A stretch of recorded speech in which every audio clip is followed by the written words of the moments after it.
मगर आज स्कूल में पढ़ी हुई उस लकड़हारे की कहानी याद आ गई सर, जो अक्सर लोगों को बेवकूफ बनाने के लिए चिल्लाया करता था, शेर आया शेर आया। वो सारा गांव उसकी मदद को दौड़ पड़ता था, और वह कोई शेर नहीं होता था। एक दिन सचमुच का शेर आया। उसने तो बहुत चिल्लाया कि शेर आया, मगर उसकी मदद को तब कोई नहीं आया। वही हाल मेरा भी है आज सर। कल तक मैं झूठ बोलता था तो सारा जमाना विश्वास करता था, और आज मैं सच बोल रहा हूँ तो एक भी इंसान विश्वास नहीं कर रहा है। हालात शेर बनकर मुझे खा रहा है, मगर जमाना मेरी हालत पे मुस्कुरा रहा है। इस दुनिया में लाखों ऐसे बूढ़े हैं जो या तो अकेले हैं या बेमुरव्वत बेगैरत औलादों के बाप हैं, जो भूख से तड़प तड़प के मर जाते हैं, मगर उनके मुंह में पानी डालने वाला कोई नहीं होता है। अनगिनत अपाहिज हैं जिनकी तीमारदारी करने वाला कोई नहीं है। करोड़ों ऐसे नौजवान हैं जो पढ़ना चाहते हैं, पर गरीबी और मुफलिसी के मजबूत हाथ उनके हाथों से वो किताबें छीन लेती है, वो पढ़ नहीं सकती। ऐसी लाख के खुदकुश करने का क्या मतलब है? अरे जिंदगी तो खुदा की नेमत है, जो नहीं समझा उसकी जिंदगी पे लानत है। अरे मुझे देखो कि कैसी हालत है मेरी, न पेट में रोटी है, न जेब में ठेला है, कपड़ों को देखो हर 4 इंच पे थेगला लगा हुआ है, फिर भी जी रहा हूँ। लानत है तुम्हारी जिंदगी पर। क्यों? अगर मेरा ऐसा फटा हाल होता तो मैं तो पैदा होते ही फांसी लगा लेता।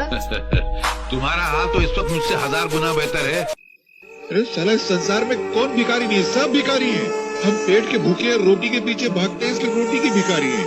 ये साले दौलत के चाहने वाले दौलत के भूखे हैं, इसलिए दौलत के पीछे भागते हैं, दौलत के भिखारी हैं। ये कुर्सी को चाहने वाले वोटों के पीछे भागते हैं, क्योंकि ये वोटों के भिखारी हैं। अपने मन से देखो तो इस संसार में हर इंसान हर घड़ी किसी न किसी चीज के पीछे भागता रहता है। हर इंसान किसी न किसी चीज का भिखारी है।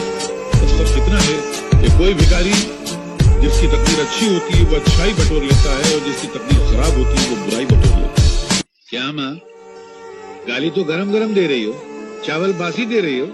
ऐसा चावल चूहे नहीं खाते, तुम मेरे खिला रही हो। अरे चाचा, तू कहीं का महाराजा नहीं, भिखारी है भिखारी। तो क्या हुआ?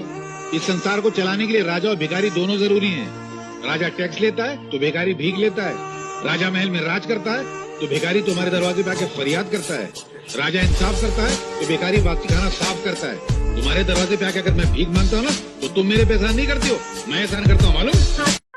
एक अकेला दुख है जो चेहरे बदल बदल कर इंसान के सीने से चिमटा हुआ रहना चाहता है, मगर इंसान इतना बेवकूफ है कि उस वफादार दोस्त को ठुकरा कर बेवफा सुख की तलाश में भटकता रहता है। अरे सुख तो बेवफा तवाइफ की तरह है, जहाँ जिसके पास कल उसके पास। अगर इंसान दुख से दोस्ती कर ले तो फिर जिंदगी में कभी उसको सुख की तमन्ना ही नहीं रहेगी। तो मोहब्बत में मिठा जरूर है, मगर मोहब्बत के फलसफे को नहीं समझा तू। बहुत ऊंचा फलसफा है, और मैं यहाँ तेरी शरारतों को रब्बू करने आया था। तेरी बदतमीजों को रब्बू नहीं कर सकता मैं जा रहा हूँ। अरे क्या, मुझे किसी की जरूरत नहीं है। अरे जब मैंने अपने दिल में रहने वालों के जाने का अफसोस नहीं किया तो घर से जाने वालों की परवाह क्या करूँगा। ये मेरा इस्तीफा है। इस्तीफा? हम जैसे महान लोग जब आपकी मामूली सी नौकरी करते ना, तो आपका हम पर नहीं बल्कि हमारा आपकी नौकरी पर एहसान होता है। आप इतनी सी तनख्वाह देते हैं, हम आपकी ऑफिस को इतनी सारी इज्जत देते हैं। फैसला सुनाएंगे। मेरे कानों को सुनने की आदत नहीं है, मेरी जबान को सुनाने की आदत है, समझे? और एक बात और, आप मुझको नौकरी से अलग नहीं कर रहे हैं, बल्कि मैं आपको मालिक बनने से अलग कर रहा हूं। इस फकीर की एक बात याद रखना, जिंदगी का अगर सही लुत्फ उठाना है ना तो मौत से खेलो। सुख में हंसते हो तो दुख में कह लगाओ, जिंदगी का अंदाज बदल जाएगा। बेटे, जिंदा है वो लोग जो मौत से टकराते हैं, मुर्दों से बदतर है वो लोग जो मौत से घबराते हैं। दुख को ठोकर मार, दुख को अपना। अरे सुख तो बेवफा है, चंद दिनों के लिए आता और चला जाता है, मगर दुख तो अपना साथी है, अपने साथ रहता। ये अनाथ आश्रम सब नाम के होते हैं, असल में ये मुसीबत आश्रम होते हैं। अनाथ आश्रम में जो बेचारे बच्चे पलते हैं वो भूख प्यास गरीबी जुल्म मार सहते सहते बड़े होते हैं, और जब बाहर निकलते हैं तो आदि मुजरिम बन चुके होते हैं। साहब, मैं तो कहता हूँ रुपये में 12 आना जो मुजरिम है वो सब अनाथ आश्रम की पैदावार है। इंस्पेक्टर साहब, आप अपनी इस वर्दी को हटाकर अपने खूबसूरत से दिल से सवाल कीजिए कि ये मासूम, ये छोटा फूल सा मासूम अनाथ आश्रम में पढ़ने के लायक है क्या? हम लोगों ने हिंदुस्तान की आजादी में खून इसलिए बहाया था कि भारत के भविष्य का बोझ उठाने वाले छोटे से मासूम कांधे अनाथ आश्रम में पलकर बड़ा होंगे? कसूर तुम्हारा नहीं है बेटे, मेरा है।